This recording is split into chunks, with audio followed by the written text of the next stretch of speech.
Back with Behind the Bets. I'm here with my host, co-host, whatever you want to call us, Sports by Scal. Chris, what are we going to be going over today? Uncle Davey, this is a really exciting time. You know why? Oh, I know. Peep the hats. Just peep the hats. It'll say it all. Just peep the hats. Yeah, I'm a little nervous though. I'm not nervous at all. We started chatting about who we wanted to go up against, who might we go up against, and you're not going to like this, but I don't think we could beat anyone in the West Coast. Listen, I will disagree with you there. I have this, my gut since day one has been telling me we have the Spurs card, we have the Cavs card, we have everyone's card. The only team I thought we would have had trouble was the Pistons. But they're not a problem anymore. They're gone. They're gone. But good riddance. But a part of me, I wanted to say this, but a part of me really, really wanted the Pistons to win. Why? Because I wanted the world to know that regardless of what they did to us in the season, we are a different team now. We are in sync. The chemistry's there. Cat is running the offense from the mid-post, went to the coach and was like, Mike Brown, this is how we're doing things now. I mean, he did drop 2 triple-doubles, right? And look at his assists a game. I know that, but if OKC gets in and we play them, they swept us during the regular season, 2-0. And they held the Knicks to 100 points both games. How are we beating them? Well, and then we'll talk about how we could maybe beat the Spurs. See, I'm only going with what my eyes have seen. And my eyes have seen the Knicks beat the Spurs in the NBA Cup in a flawless game. They looked great. They played. I remember watching that game saying to myself, I wish the Knicks looked like this all the time. And you know what? As of recently, that's exactly how they look. I mean, they did look pretty awesome. But now they had this big delay. They're going up against the Cavs, which I think they're going to beat them. But it's just scary when we get to the next round. I don't want to make it in and get all happy and excited, and then we get demolished in the finals. A little scary. That's all I'm saying. A part of me is thinking conspiracy. A part of me is thinking conspiracy. What are we conspiring on here? I feel like the bullshit and the rigged and everything, the NBA. Well, that whole thing. It's the Knicks' time.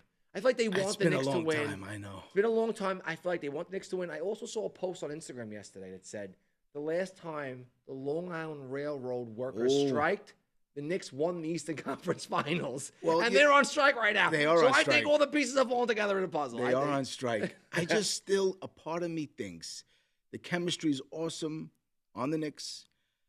We just don't have that second superstar. Now, listen, Towns, he sometimes could be that guy. But who's the other guy?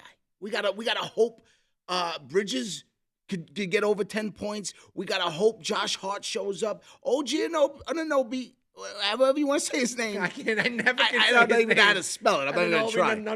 He could be a game changer, but how healthy is he going into this? Well, he had a long time to put that hamstring to rest. And let's get into our first topic as we're on the subject of Knicks and OKC. Now, again, we wanted to talk about how the Thunder swept us in the regular season. Right? We looked like shit. They swept us. But do you think the MVP, Shea, is playing MVP caliber right now? The answer is no. No. I mean, you answered it correctly. And the other guy who had a violet under his little skinny bones, he looked like the MVP. I mean, he's a little bitter. He said he's a little sour about it. He thinks he deserved the MVP. I get it. It's only his second season, but the kid could play. We got to talk about him. Well, listen, my personal what's the word I'm looking for? Opinion of him. Opinion, okay. My personal opinion of him is I think he's not consistent. So no matter how great, Wemby? Yeah. Oh, I disagree. What do you mean? That guy is dropping 3 to 5 blocks a game. Well, you know what? Now that I'm thinking about it, there has been. All right. I wanted to disagree with you because I'm a fan, but there has been some games where he's getting single-digit rebounds and he barely breaks 12 points. Exactly. So but who's stopping him when he's on? Because in the playoffs, he's been showing up. Mitchell Robinson. He held down Joel Embiid. What did I tell you about Mitchell Robinson and Joel Embiid? What did I tell? I called it right here. You did. You said that Mitchell Robinson was going to shut him down, and then before you know it, he's taking alley-oops, carrying him like a little baby. Exactly. Those memes are there for a reason. Mitchell Robinson is one of the most underrated talents in the NBA. I said it. I agree. But how much playing time is he going to get? Because he's barely getting 12 minutes, 15 minutes play time. I think he needs to play more. That's only because of his injury status. They nurse him. They want to get him out of game in foul trouble. That's the only reason why. Talent-wise, when he's on the floor, they have to change the game around him. They change the game plan, and like I said, Shea, when he was playing the Knicks in the regular season, he was playing at an MVP caliber level, and I don't think now he is. Now, what I was surprised was Jalen Williams came back in that first game and looked like an animal, and he came off an injury. Now, I didn't take him in that game. It's always the guys that we don't take when we want to take them. When we take them, they shit the bed. But getting back to Mitchell Robinson and the Cavs, they're going to have to play because they got the two quote-unquote twin towers, right? Who's stopping Mobley and Allen? If Towns gets in foul trouble, that's a big offensive threat that we lose. And he's been picking up these stupid fouls, 3 in the first half on offensive screens. Yes. He needs to stop that shit. I agree. And it makes me wonder why, and you just answered the question, why Mike Brown doesn't run both of them starting. Correct. We have twin towers, right? True. But it's because both of their asses are going to get in foul trouble, and they have to separate. They have to separate them. OG might wind up being the center for the whole fourth quarter. They have to separate them because they have to divvy up that foul trouble, and they have to, compensate for one another. So all I know is that Jared Allen was the kind of player during the season where I was absolutely scared shit to take him. He is also the most inconsistent player. Now, in that last game when they took them out, he looked like a superstar. Donovan Mitchell was throwing dimes to him, alley-oops. He looked like that's how Jared Allen should always play, but he doesn't. He just doesn't. I get it. He could either get a double-double in the first half or he gets 4 rebounds at the end of the game. I don't get it. And that's why I think sometimes people say it's fixed, it's rigged, it's this, it's that. I don't understand how some of these players could show up some games and then the other games, they're nowhere to be found. Well, again, that's why I take this back to what I say, and I believe in this with all my heart. Greatness is consistency. You can say to me, a player's great all you want, but if he doesn't show up every night, I don't consider that great. He can be good. Speaking of consistency, though, what about the kid Castle and Derek Harper? Now, Derek Harper's son. What's his name? Dylan Harper. Dylan Harper looks like an absolute savage, and Stephon Castle will be the premier player in the NBA. How long do you think Wemby and Castle will run the league for? If Wemby doesn't get injured, because you do know that tall, lanky son of a, he's gonna get hurt, and I don't wish it on him. He does yoga though. He does yoga. Well, he better make sure he's flexible and he stretches out. Because, listen, the guy looks like he's going to snap an ankle every time he runs down the court. He does. He looks fragile. He does. If he could stay healthy, I think he could go down, even if he only played 10 years, which I'm hoping he plays 20. But if he stays consistent, plays 10 years, and does what he could do as he gets bigger, stronger, and smarter, he could run the league. I absolutely agree. And, again, that's the kind of thing I'm talking about. Can he stay consistent? And that's what I mean. If you want to talk about him being one of the greatest players in the NBA, the man has to show up every day, regardless of an injury or not. Now, again, this brings me to my next question. We know the answer to this, but I'm going to say it anyway. Let's hear it. Do you believe that injuries are truly a part of the game. Now, yes, they are a part of the game. But what I mean is, if Wemby gets hurt and the Knicks win the championship when they play the Spurs, is that a legitimate championship win? Absolutely. I'll take it. You'll take it. You'll take it. But you know what people will say? He only won because he was there. But now I go back to say, but injuries are a part of the game. Injuries are a part of the game. I mean, look at some of these superstars that came back from big injuries. Kobe Bryant. Who's another big guy? Jason Tatum. They come back. Sometimes they're not who they were, and sometimes they're even better. But if you win the championship because a team was injured or their superstar was injured, that is a great question. And it'll always be, what do they call it? The asterisk thing? Yeah. That will always be along with the win. And as a fan and a competitive person, I want them to be fully healthy to beat them. I don't want anyone saying you only won because.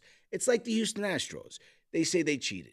You only won because you cheated. So if you're a true fan, you want to beat the best team when they're at full capacity. Right. So I'm going to say it does matter.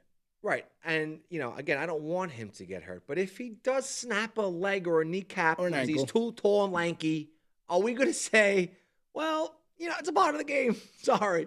Well, a team can't be built around one player. They have to be full consistency. And just like the Spurs, Fox went out. Derek Harper stepped up. Will Luke Cornett step up if that happens? That's a true championship team that knows how to win without their best players. I like Luke Cornett. The guy, don't sleep on his double-double. If Wemby gets in foul trouble or hurt, his live bet double-double. How you doing? I love the way you're thinking. Well, listen, we both love betting. We're both fans of the Knicks. We want our team to win. And let's revisit this question. Go ahead. Would you rather the Knicks win, the chip, as they say, or would you rather all your parlays hit? I'd rather all my parlays hit. That's a great question. That's a great answer. That's a great question. I love you. New York, I love you, but, I got something going on every day. You still got to eat. I still got to eat, I got a family to feed. Right. That's true. Let's talk about something that is scary. Donovan Mitchell in the Garden. Queens guy. He's a Queens guy, and in the Garden, his statistics. Are you ready for this? I'm ready. I know him. 31 points, 34 points against the Knicks, 7 rebounds, 5 rebounds, and 5 assists and 6 assists. And I think he's had a 40-point game not too long ago. No, yes, he absolutely has. Yeah. But it just scares me when he plays At in the Garden. He goes off. And it's a scary thing. It is a scary thing, but I got something else that's scary for you. Cleveland doesn't guard guards very well, especially superstars like Jalen Brunson. So you could look for Jalen Brunson to, I think, have 2 to 3 30-plus point games against them. Jalen Brunson will give them the business. Yes. It is plain and simple. Now, Jalen Brunson's stats against the Cavs, playing home, all right? He had good. A 23-point game. His line's 27. So you know me, alts by Scal. I would have took it for 23 all day. And then he had a 34-point game on Christmas Day. Mm-hmm. His other stats, 5 assists, 4 assists, 4 and 1. Mm-hmm. So he did play good. He did hit 6 3-pointers on Christmas. Now, here's one thing that scares me. The Knicks are terrible at defending the 3-ball. They're terrible. I think Mitchell's at 4 and Harden's at 3, and you got to watch Sammy Merrill. You got to watch. That's what I'm saying. There's a lot. I know. You know what? I know. You know what a sleeper pick is? And I'm just gonna say this, even though I would love to save it. Let's hear it. But Evan Mobley for his 3-pointers. 1 a game is pretty solid. 2 if you want to get nuts. He's been hit in the series. He had a couple 2 3-point games, and he walks into that 3 and shoots. I say, fuck, I should have took it. Yeah. I always say, every time he shoots the ball, I said, fuck, I wanted to take that. And I'm like, nah. That's like me taking James Harden. Every time I take him for 3 threes, the guy goes 1 for 9. Yeah, no, I know. But you know what? Especially against the Knicks, I think Evan Mobley with 2 threes is going to be one of those plays you should really think about. I'd love to see the first game. I'd love to see how it is, but I just have a feeling that he's going to have some opportunities beyond the arc. Yeah, he Mitchell driving to the hoop, dishing to the corner, That's and what I'm left-handed saying. three, boom, right in. I know, I'm telling you. You want to know who I absolutely cannot stand? Dennis Schroeder. That's a guy where I think it was a year or two ago he could have locked in for a huge deal. He declined. I mean, the guy's still making millions, but he's another one that sometimes looks like a superstar out there, and then he's shooting air balls from three. I won't bet on him. Never will I ever bet on Dennis Schroeder. I won't. I have never bet on him. I might have once or twice, but not again. No, I just read his numbers, and it's up and down, up and down. Like There's you said, consistency. There's no pinpointing. Now, listen, when I look at statistics when I analyze player props, I look for. Now, I know you do it a little differently. Mm-hmm. You do it old school. But I got the pretty colors, and I go get the newspaper and I do a little stat searching. I look at the pretty colors, and I see the ball graphs, and I look at where I can draw the straightest line with the stats. And I say, you know what? If I'm going to bet with the numbers. And if I'm off, that's just how gambling goes. Is risk factors, and you're smart for lowering the risk to reward. If a guy's dropping 25 a game and you could take him down for 20 and he hit that 10 games in a row, and then you get the other guy that's averaging 15 a game, you take him down to 10, and you got yourself an even money parlay. That's the way to do it. I look for a 70% hit rate.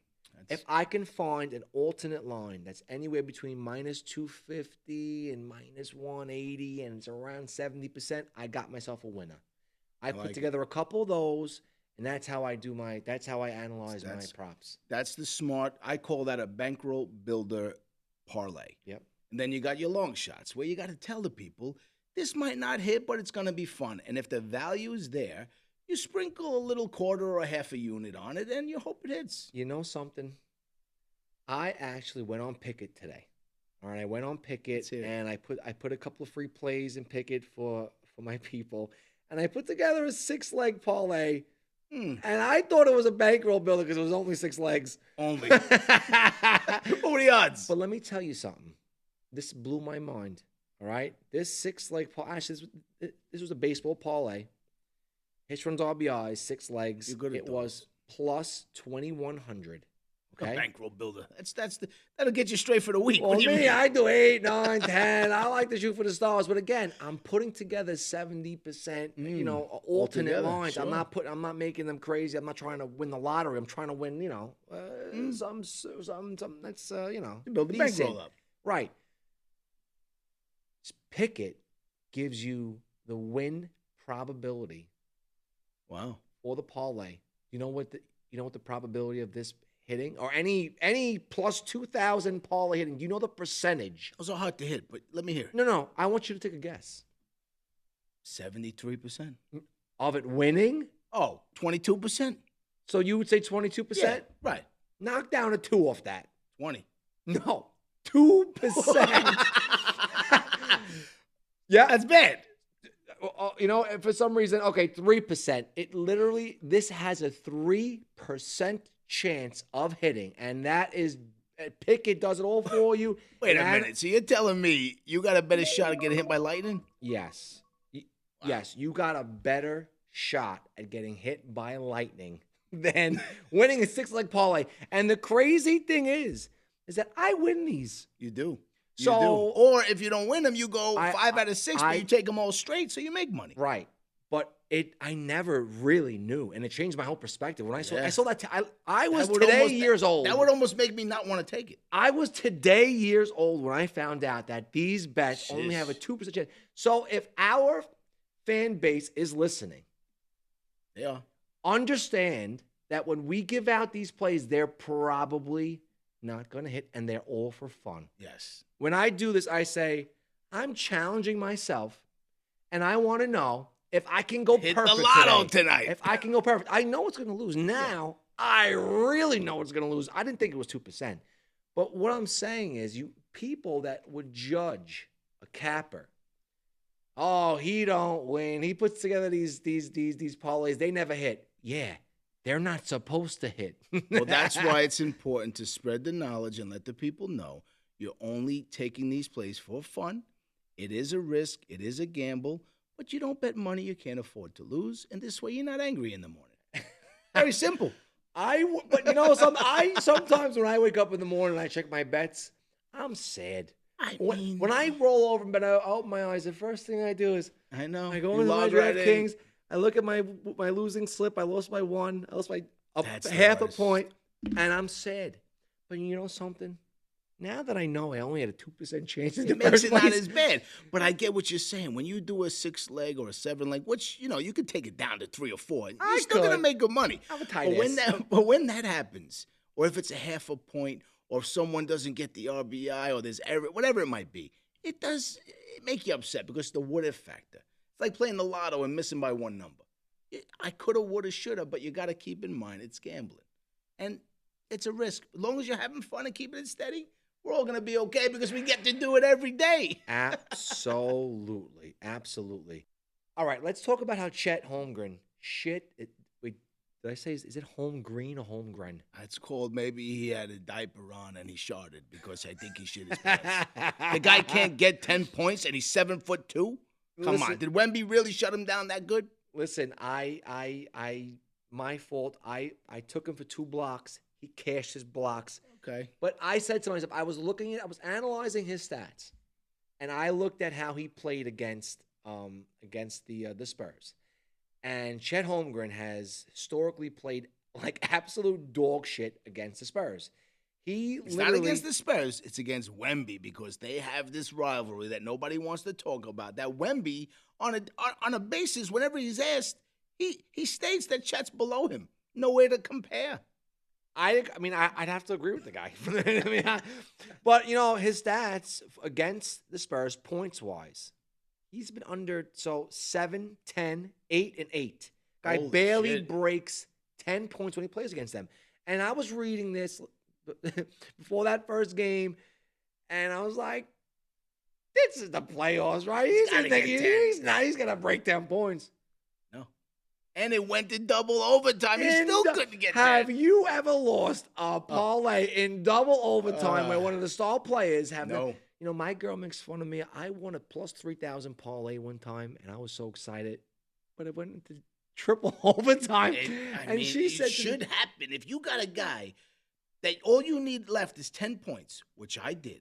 I took a 6-leg. He was the last leg. He had 8 at the beginning of the third quarter or something. And he never got another point in this game. Yeah. I really fucked up with him. You want to know who else fucked me up? A.J. Mitchell. And that was only because Jalen... For this were 4 points? Yeah, Jalen Williams absolutely popped off. Yeah. He popped off. But you know what? I smell a bounce back for A.J. Mitchell. I don't think he's going to have another 4-point game. I think he was averaging 15 plus. Yeah. Is that what his stats are for the season pretty much? Or his last month of him playing?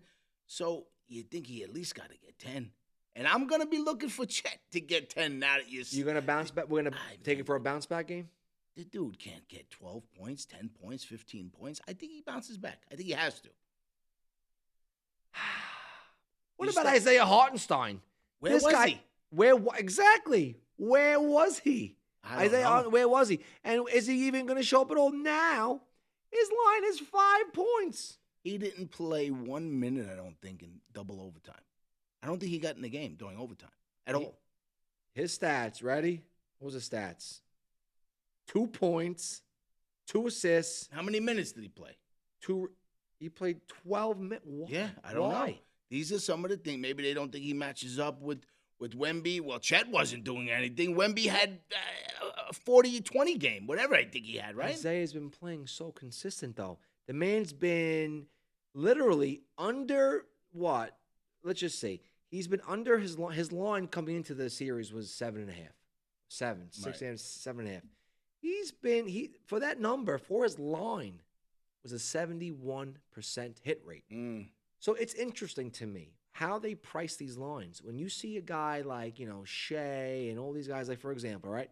Shea's line right now, he was at 30.5. I think right now it's 28.5 points. That's his line. So they lowered it. They lowered it. Correct. Wow. And you want to know what that hit rate is? 42%. Over 28.5? Yes. Over the last 21 games. So that's I thought that would be higher.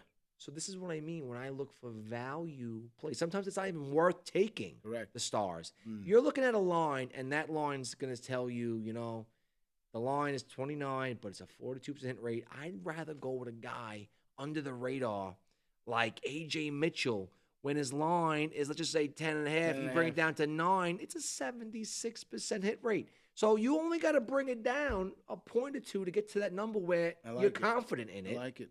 Everyone hears the stars, the names. They see, oh, boy, SGA under 30. He's got to go over. And then, boom, he scored. What did he score last night? 22 points. What did he have? Shea had 24. 24. Okay, he barely, I think he had 10 or 12 at halftime.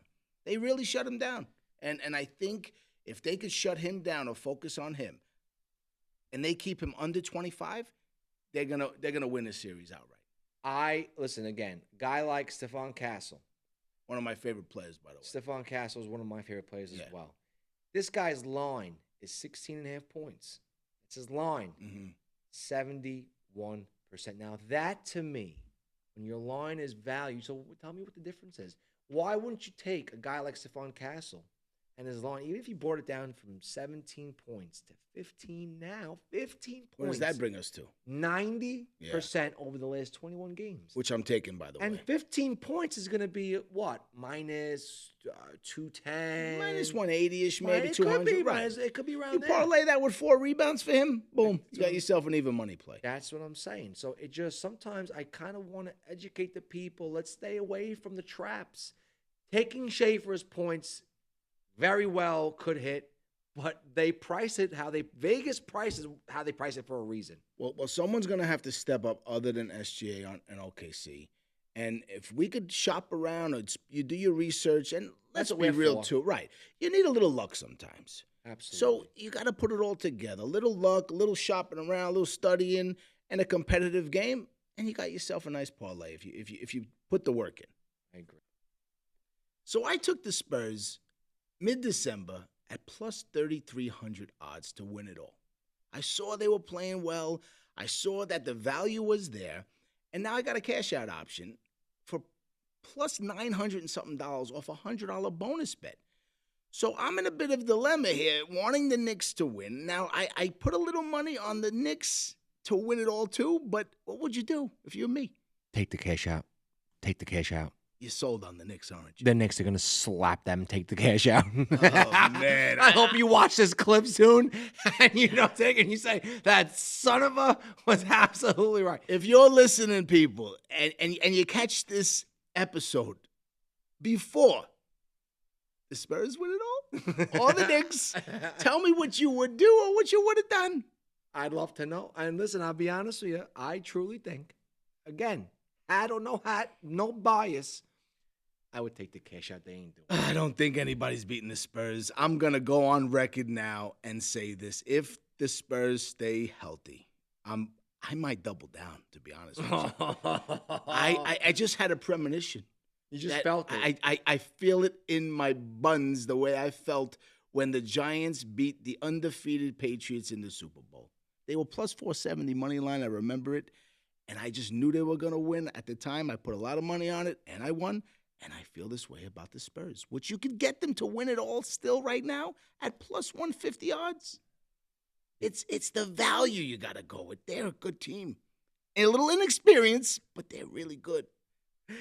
This all comes down to a Spurs future better and the Knicks futures better. We got to defend our bets. Behind the bets, got to defend our bets, and I hear him. I'm sweating over here, to be honest with you, because I want the Knicks to win. It's been 100 years, but at the same time, I want to be right on my gut because I just want to be right. There is no doubt about it.